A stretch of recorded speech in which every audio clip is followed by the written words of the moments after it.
नमस्कार फ्रेंड्स।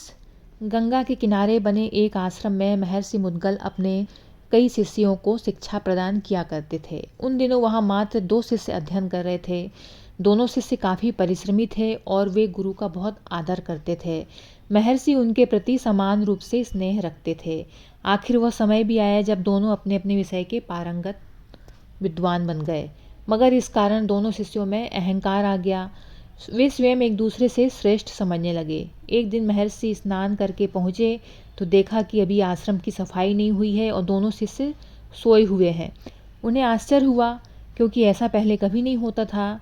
महर्षि ने जब दोनों को जगाकर सफाई करने को कहा तो दोनों शिष्य एक दूसरे को सफाई का आदेश देने लगे। एक बोला, मैं पूर्ण विद्वान हूँ, सफाई करना मेरा काम नहीं है।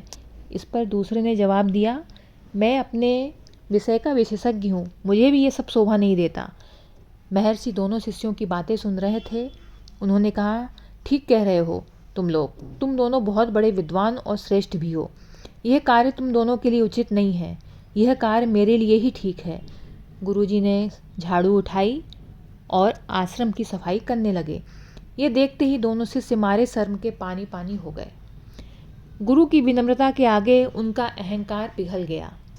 उनमें से एक ने आकर गुरुजी से झाड़ू ले ली और दूसरा भी उसके साथ सफाई के काम में जुट गया।